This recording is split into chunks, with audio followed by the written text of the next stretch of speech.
आप सब। आज हम लोग स्टडी करते हैं भारतीय दंड संहिता की धारा 498A की, यानी कि section 498A of the Indian panel code क्या बात करता है और कितनी सज़ा की प्रावधान करता है, उस पर क्या महत्वपूर्ण केस लॉ है, इन सारी चीज़ों की स्टडी की जाएगी।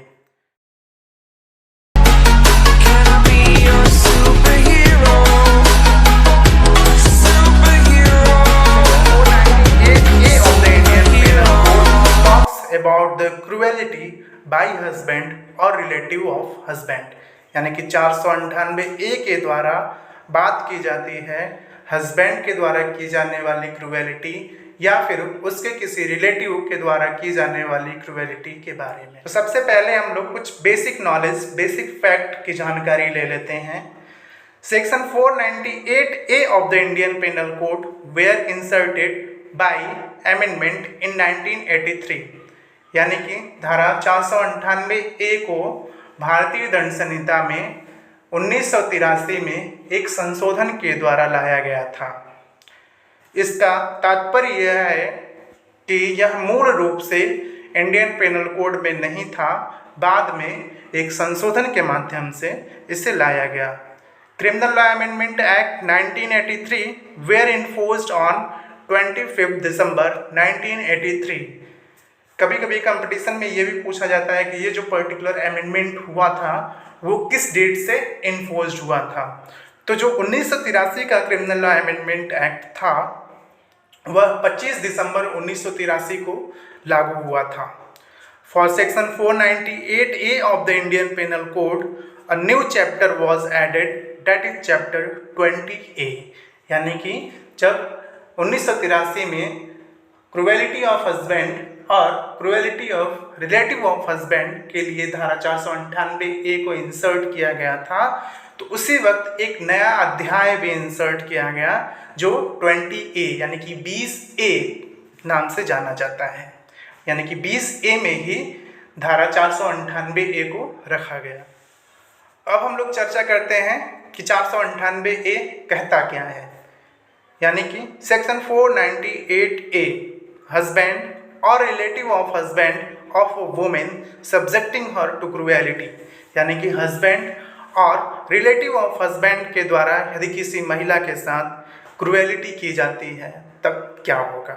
According to section 498A of the Indian panel code, whoever being the husband or the relative of husband of a woman subjects such woman to cruelty shall be punished with imprisonment for a term which may extend to 3 years and shall also be liable to fine, यानी कि इस धारा के कहने का आशय यह है कि जो कोई हस्बैंड होते हुए या फिर कोई रिलेटिव होते हुए जो हस्बैंड का है यदि किसी महिला के साथ क्रुएलिटी करता है तब उसे अधिकतम 3 साल तक की सज़ा के लिए दंडित किया जाएगा और उस सज़ा में जुर्माना भी जोड़ा जाएगा। एक्सप्लेनेशन की बात करते हैं, यानी कि क्या क्या स्पष्टीकरण के माध्यम से समझाया गया है। For the purposes of this section cruelty means, यानी कि इस सेक्शन के लिए क्रुएलिटी शब्द का क्या मतलब होता है उसके बारे में हम लोग चर्चा करते हैं। पहला है any wilful conduct which is if such a nature as is likely to drive the women to commit suicide और to cause grave injury or danger to life, limb or health with a mental or physical of the woman, यानी कि कोई भी wilful conduct जो कि उस महिला के साथ किया जा रहा है जिससे वह महिला आत्महत्या करने के लिए मजबूर हो रही है, कोई ग्रेव इंजरी कारित करने के लिए मजबूर हो रही है, या तो उस एक्ट के द्वारा उसके जीवन को कोई खतरा पैदा हो रहा है, कोई उसके स्वास्थ्य को खतरा पैदा हो रहा है, कोई उसके लिम्ब को खतरा पैदा हो रहा है। और क्रुएलिटी सिर्फ फिजिकल क्रुएलिटी तक ही सीमित नहीं है बल्कि इसके अंतर्गत मेंटल क्रुएलिटी भी आती है। बी बात करता है harassment of the women where such harassment is with a view to coercing her or any person related to her to meet any unlawful demand for any property or valuable security or is on account of failure by her or any person related to her to meet such demand। और यदि harassment महिला के साथ किया जा रहा है और या तो महिला से संबंधित किसी व्यक्ति के साथ किया जा रहा है और ऐसी प्रताड़ना संबंधित है किसी अनलॉफुल डिमांड से या फिर किसी वैल्यूएबल सिक्योरिटी के अनलॉफुल डिमांड से और वह महिला या उसके संबंधित के द्वारा इसमें फेल्योर होता है, उस कारण से यदि किसी के साथ प्रताड़ना की जाती है, किसी को हरास किया जाता है, तब क्रूएलिटी शब्द के अंतर्गत वो एक्ट एंड एक्टिविटीज़ भी। अब हम लोग केस लॉ की चर्चा करते हैं। पहला केस हम लोगों ने लिया रूपाली देवी वर्सेस स्टेट ऑफ यूपी। इसमें ज्यूरिसडिक्शन की बात की गई कि महिला के द्वारा 498A में FIR कहाँ दर्ज कराया जा सकता है। ये केस जो है ऑनरेबल सुप्रीम कोर्ट के द्वारा डिसाइड किया गया था और इस केस को डिसाइड करने वाले हमारे honourable chief justice of India तत्कालीन रंजन गोगोई साहब, honourable justice N Nageswara Rai, honourable justice Sanjay Kishan Kaul साहब थे। In this case it was held that if wife leaves the husband's home due to cruelty and goes to her father's home, so she may lodge a FIR from the home of her father for that court which has jurisdiction। इस case में एक महिला के द्वारा cruelty से परेशान होकर अपने पति का घर त्याग दिया गया था और घर त्यागने के बाद वह अपने पिता के घर चली गई थी। तो इसमें ऑनरेबल सुप्रीम कोर्ट ने बोला कि ज़रूरी नहीं है कि जहां महिला का ससुराल है वहीं FIR दर्ज कराया जाए, बट जहां वह अपने पिता के घर भी आके रह रही है तो उस जगह पर भी उस महिला के द्वारा धारा 498A में FIR दर्ज कराया जा सके। दूसरा केस हम लोग लेते हैं Rashmi Chopra versus state of UP. इस केस में क्या होते हैं आइए देखते हैं। In this case it was held that it is not necessary that information must be given by the women, any person may give complain regarding cruelty on the behalf of women. इस case में यह बताया गया कि जरूरी नहीं कि धारा 498A के तहत जो सूचना दी जा रही है वह उस महिला के द्वारा ही दी जाए, बल्कि ऐसी सूचना किसी भी व्यक्ति के द्वारा दी जा सकेगी उस महिला के बिहाफ पे।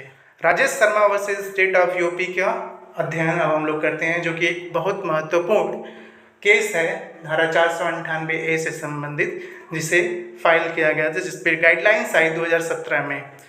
और यह केस भी ऑनरेबल सुप्रीम कोर्ट के द्वारा ही डिसाइड किया गया था, decided by honourable justice A.K. Goyal and honourable justice U.U. Lalit.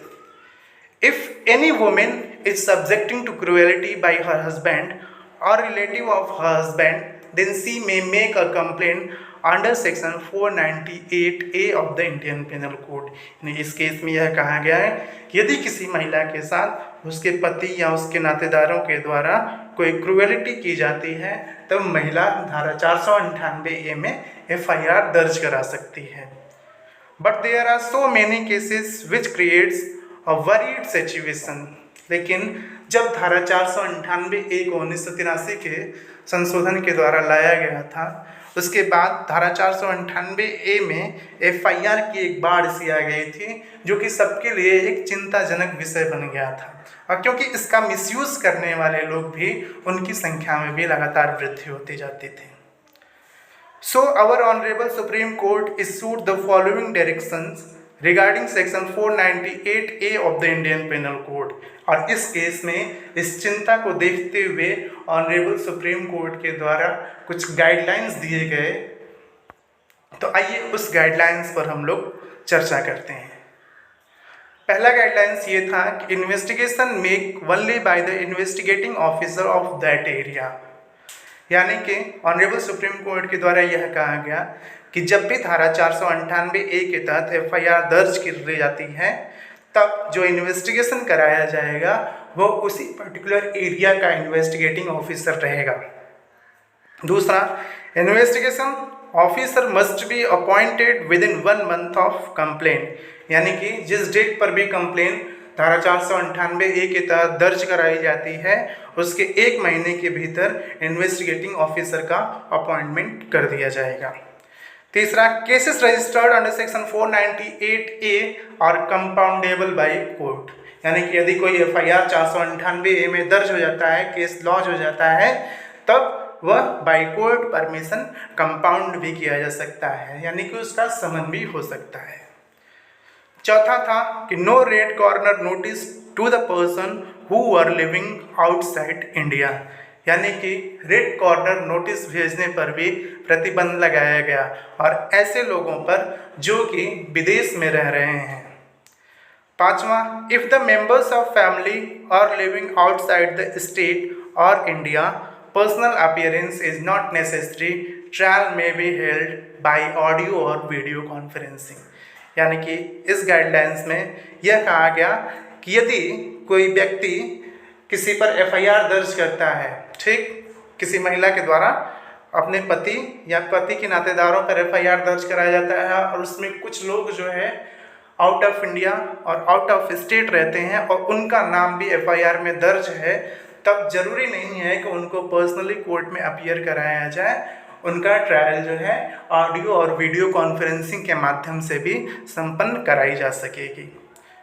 छठा है, no instant arrest on section 498A, जब बहुत ज़्यादा संख्या में FIR दर्ज करने लग गए लोग धारा 498A में, तब ऑनरेबल सुप्रीम कोर्ट ने यह भी कहा कोई ज़रूरी नहीं है कि आप तत्काल गिरफ्तारी कीजिए 498A के मामलों में।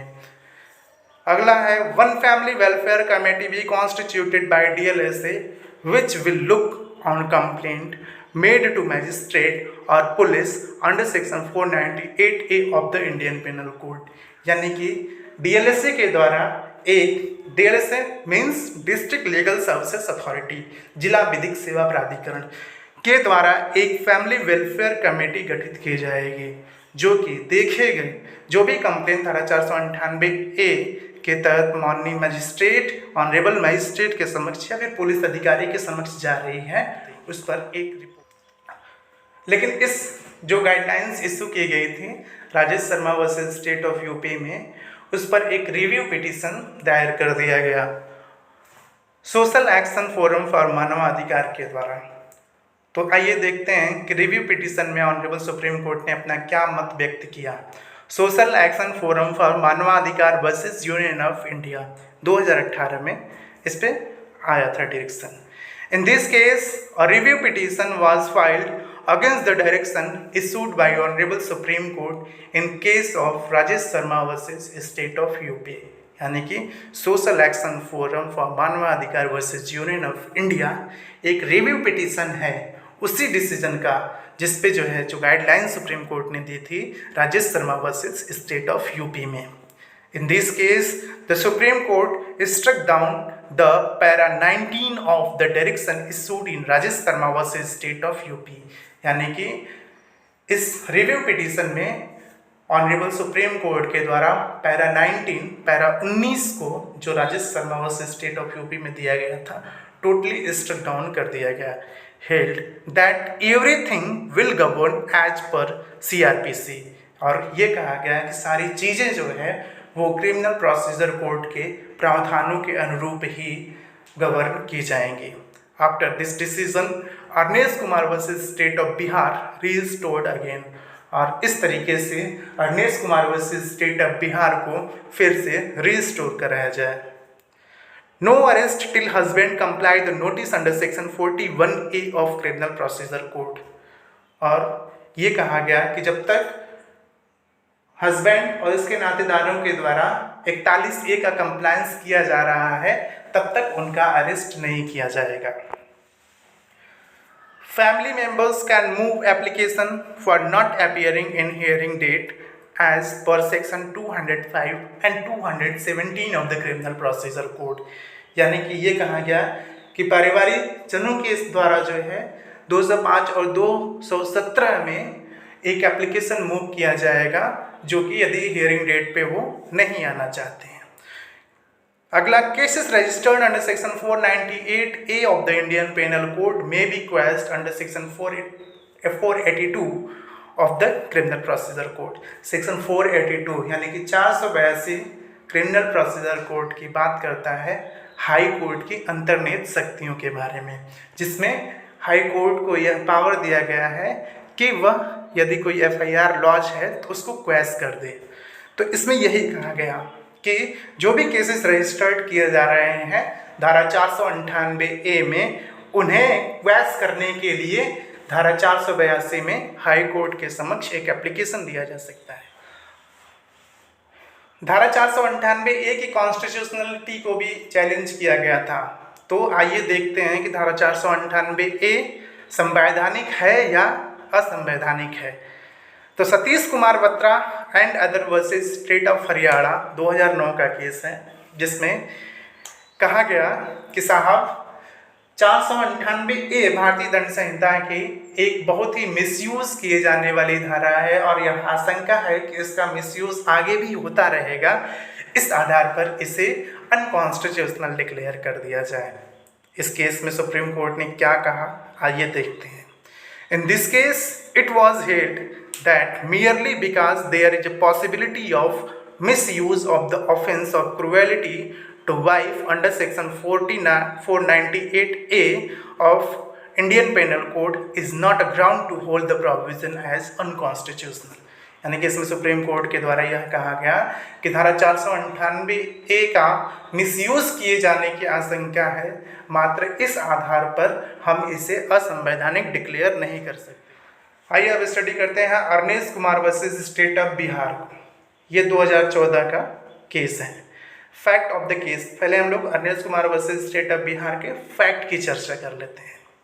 इन this case the father in law and mother in law of a women demanded Maruti car TV 8 lakh rupees as dowry and during such demand husband never supported his wife.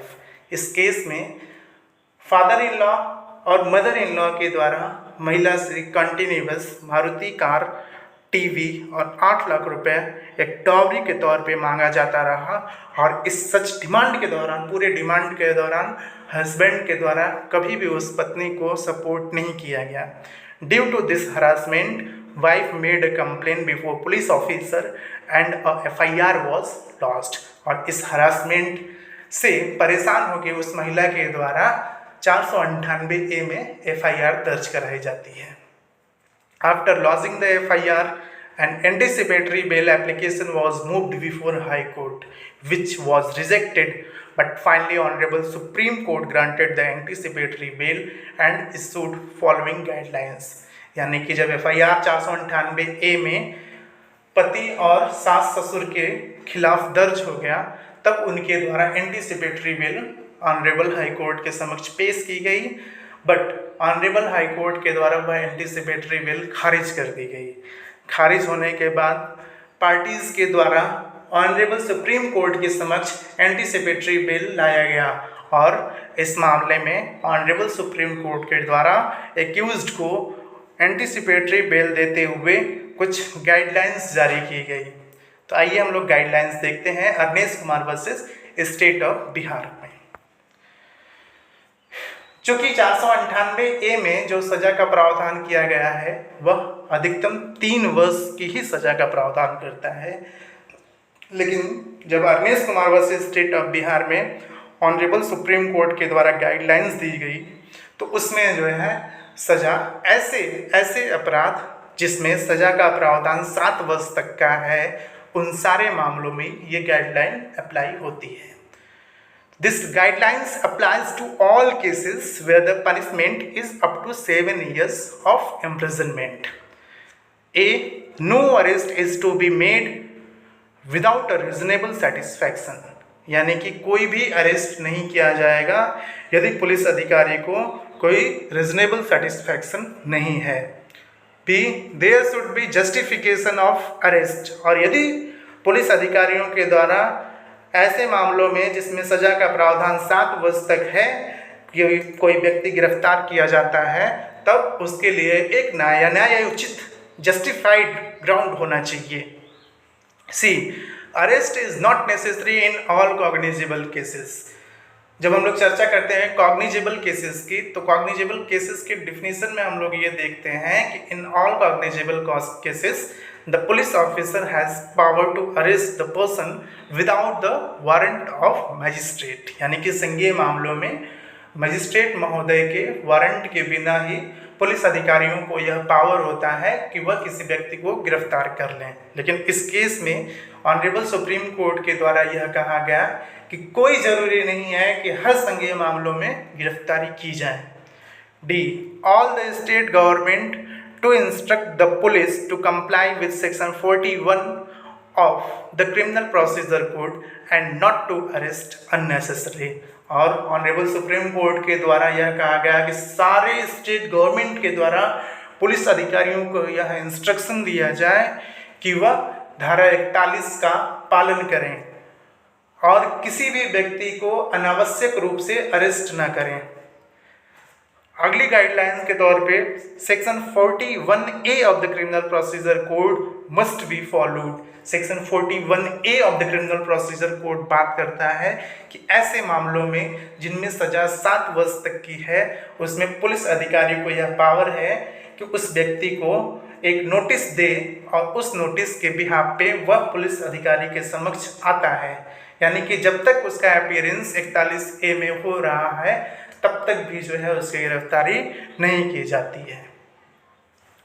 अगली गाइडलाइंस है all the police officers be provided with check list containing sub section sub clauses of section 41 of the criminal procedure code, यानी कि धारा 41 दंड प्रक्रिया संहिता में जो भी सब क्लॉज दिए गए हैं उन सारे को एक चेकलिस्ट के तौर पे माना गया और यह कहा गया कि 41 का पूरी तरीके से पुलिस अधिकारियों के द्वारा पालन किया जाना चाहिए।